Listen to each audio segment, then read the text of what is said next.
Anniversary সকালটা কোথায় গেলাম, কি করলাম জানতে হলে পুরো ভিডিওটা কিন্তু দেখতে হবে। আজ সকাল সকাল উঠেই রেডি হওয়া স্টার্ট করে দিয়েছি, কারণ আমি যাব মন্দিরে পুজো দিতে। তোমরা বলো তো শাড়িটা আমার কেমন লাগছে। শাড়িটা আমার বিশাল পছন্দ হয়েছে সত্যি, কারণ হচ্ছে শাড়িটা আমার মা আমায় গিফট করেছে। ছটাপট রেডি হয়ে চলে গেছি একদম ফুলমালার দোকানে, আর নিয়ে নিয়েছি মায়ের জন্য লাল জবা ফুল। এটিও নিয়ে নিয়েছিলাম মাকে পুজো দেওয়ার জন্য।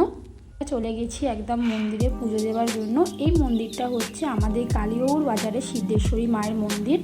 তারা হাওড়ায় থাকো, মানে হাওড়া ময়দান এলাকায় থাকো, তারা এই মন্দিরটা খুব ভালো করেই জানো। এই মন্দিরের ভেতরে পুজো দিয়ে আসার পর বাইরে সবাই এইভাবে ধূপ দিয়ে পুজো দেয় মাকে। রোজ সকালে বেশ ভালো ভিড় হয় মন্দিরে। আমাদের মন্দিরটা আমার বাড়ি থেকে একদম 2-3 মিনিট দূরেই। মন্দির দেওয়ার পর সকালে খুব জোর খিদে পেয়ে গেছিলো, যেহেতু সকালে কিছুই খাওয়া হয়নি, তাই ডালপুরি কিনে নিয়ে সোজা চলে গেছি মায়ের বাড়ি। আর ওই যে আমার একটা ছোট্ট পুটকি, আর আবার সেরে চলে গিয়েছিলাম নিয়ে মোড়ে, যেহেতু আমার কেকের অর্ডার দেওয়া ছিল। আমার কেকটা সকালেই এসে গেছিলো, তাই আমি কেকটা নিয়ে বাড়ি চলে এলাম। বাড়ি এসে আমার রুমটা একটু ডেকোরেশন করার ছিল, যেহেতু রাত্রিরে বন্ধু বান্ধবরা সবাই আসবে, তাই একটু ঘরটা সাজাবার ছিল আমার। আমি একা করে উঠতে পারবো না, তাই আমি ভাইকে ডেকে নিয়েছি। ভাই মানে আমার হাজব্যান্ডের ভাই।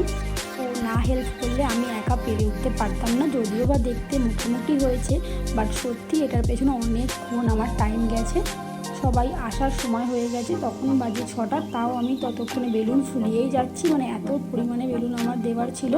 ঘর সাজাবার চক্করে নিজেই ভালো করে রেডি হতে পারিনি। ওই যে একটা পুরোনো কুর্তি পরে ঘরে ঘুরে বেড়াচ্ছি। তাতে কী করলাম সেটা সব আমি নেক্সট ভিডিওতে তোমাদের সঙ্গে শেয়ার করবো। চলো টাটা।